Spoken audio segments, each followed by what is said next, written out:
Ouais l'équipe, comme d'habitude, bagarre les frères. Aujourd'hui je dois vous parler d'un combattant incroyable. Un combattant car l'histoire les frères, car les années 1930. Joe Louis, originaire, il vient d'Amérique, d'Alabama, mais il est originaire de Somalie, c'est un afro-américain. Il a explosé tout le monde. Et là on était sur les histoires de l'Allemagne, etc. Tu connais, la race aryenne, je sais pas quoi, supériorité et tout ça. Truc de nazis et tout, bon bref, selon l'histoire. Et lui, il est en train d'exploser tout le monde. Ça veut dire que n'importe qui devant lui, il l'explosait, il le mettait KO. Et quand je vous dis KO, attention, hein, Joe Louis, c'est quelqu'un qui a 72 combats, 69 victoires, 57 KO. Il a 3 défaites. Et ces 3 défaites-là, attendez, on va y venir. Vous allez voir que c'est des défaites qu'il n'aurait pas dû prendre. Voilà. Mais oui, les frères, je dois aussi vous parler de ce boxeur incroyable. Le seul au monde à avoir fait 0 défaite dans sa carrière, les frères. 0 défaite, c'est pas vraiment le seul au monde. Je vous ai fait une vidéo sur Edwin Valero qui a lui aussi 27 combats, 27 victoires, dont 27 KO, il me semble aussi. Donc oui, Edwin Valero, ça a été incroyable aussi. Là, je vous parle de Rocky Marciano. Rocky Marciano, le combattant qui a inspiré le film Rocky Balboa. Voilà. Il était d'origine italienne, il vivait au States et on l'appelait le Rock. Le Rock, trop dur. Alors le mec là, c'est pas des blagues, hein. Lui c'est 0 défaite, hein. Je vais pas vous dire de bêtises, c'est 69 combats, 69 victoires, 63 KO, ok. Donc un monstre, comme vous pouvez le voir là.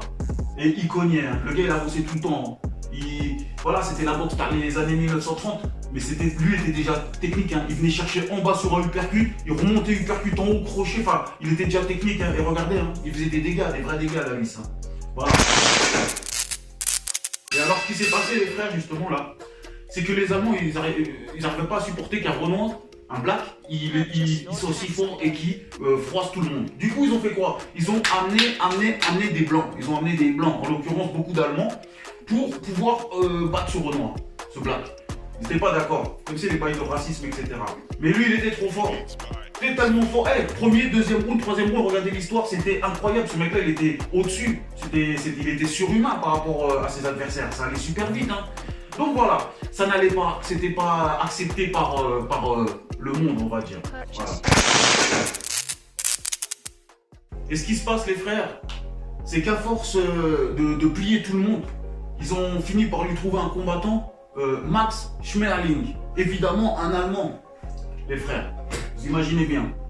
Et du coup, ce Max Schmeling, il est arrivé sur le combat avec 0 défaite à ce moment-là. Là, ils étaient tous les deux invaincus sur ce combat-là. Et notre ami Joe Louis, lui, il était sûr de lui. Il avait pris un peu la grosse tête et tout. Il était sûr de lui, il est arrivé, il a nargué, etc. Parce qu'en plus, il y avait les histoires de racisme. Et il menait son combat. C'était lui qui était le meilleur, malgré ce que les autres disaient. Donc ils ont fini par lui trouver un combattant super robuste, Max Schmeling. Et vous voyez par vous-même ce qui se passe. Joe Louis, il a 0 défaite, hein. Max Schmeling, 0 défaite à ce moment-là, hein. Et Schmeling réussit à mettre KO Joe Louis, l'invincible, le monstrueux. Donc, à ce moment-là, il était arrivé avec beaucoup de prétentions. Schmeling, il l'a mis KO au 10e round. Au 10e round, il l'a mis KO. Donc, Schmeling a réussi à battre Joe Louis, l'invincible. Ce qui se passe, les frères, c'est que Joe Louis, il a mal pris cette défaite-là. Il a mal pris cette défaite-là. Du coup, qu'est-ce qui s'est passé? Du coup, il s'est un peu retiré et finalement, il est revenu. Il est revenu. Et quand il est revenu, il a décidé de prendre sa revanche face à Schmeling. Parce qu'il n'était pas d'accord. Comment ça? Moi, non, on ne peut pas me battre. Enfin, on ne peut pas me battre. Il n'avait pas cette prétention, hein. C'était un homme bien, Joe Louis. Mais il a perdu par KO là et il n'était pas d'accord. Donc, match retour obligatoire. Évidemment, les frères, il y a eu revanche. Et Joe Louis, cette fois, il est arrivé préparé, sûr de lui, et il a pris son adversaire au sérieux. Et Joe Louis a montré, quand il est arrivé serein, c'est plus pareil, les frères. Donc, analysez par vous-même la revanche. Joe Louis, on voit qu'il met une pression archi forte sur son adversaire. Schmerling qui a l'air assez débordé, dépassé. Et comme vous le voyez là, Joe Louis prend sa revanche et met KO son adversaire au troisième round, il me semble. Au deuxième round, il me semble. Grosse pression et KO technique. Revanche de Joe Louis sur Schmerling. Comme vous voyez là, c'est terminé là, hein, ça y est. Il va tenter de tenir, de rester, mais les impacts sont trop puissants. Mais Joe Louis, ce qui se passe, c'est que il prend sa retraite. Il prend sa retraite après ce combat-là. Il est content, tout va bien, etc. Bon, ce qui s'est passé après sa retraite, c'est qu'il a trop le goût du sport, de combat et tout. Il kiffe, il est là, il a explosé tout le monde. Il a eu une défaite, mais il l'a repris, etc.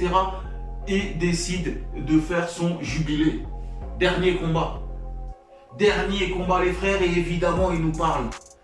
Il décide de faire un combat et c'est lui qui choisit son adversaire et il choisit Rocky Marciano, les frères. Cet homme invincible, avec 0 défaite, cet homme que personne ne peut battre. Lui, il a choisi Rocky Marciano pour pouvoir montrer, avec cette victoire contre Rocky Marciano, il montrait qu'il était le plus fort. Et oui, les frères, le combat entre Joe Louis et Marciano, Rocky Marciano, les frères.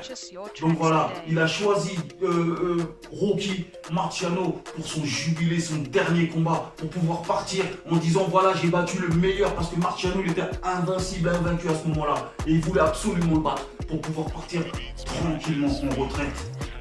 Je vous laisse analyser la fin du combat, les frères.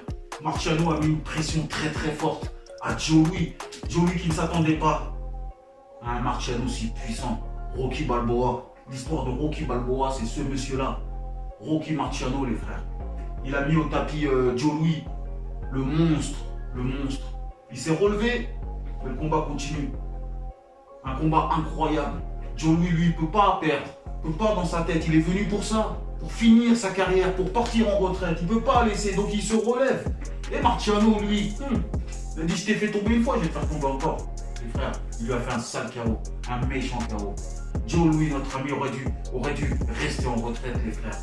J'ai été blessé dans mon amour propre par rapport à ce combat-là. Heureusement qu'il était face à Rocky Marciano, les frères. Parce que Rocky Marciano, c'est un combattant incroyable qui a régulé mon sentiment. L'histoire, encore une fois, a réuni 2 monstres, 2 champions là-haut, 2 champions. Et Rocky Marciano, derrière ce combat-là, faut savoir que Joe Louis, lui, après ça, il s'est mis en retraite. Il s'est pris un KO là, il a dit stop, fin de carrière. Il aurait dû arrêter avant, il était très bien, il était au summum. Parce que Rocky Marciano, comme je vous ai dit, c'est 0 défaite et que des KO. Et Rocky Marciano, il a continué derrière. Et derrière, il a fait un massacre. Et il a fini sa carrière, lui, invaincu. Donc Rocky Marciano, waouh. Donc l'histoire, elle était bang, les frères. Suivant.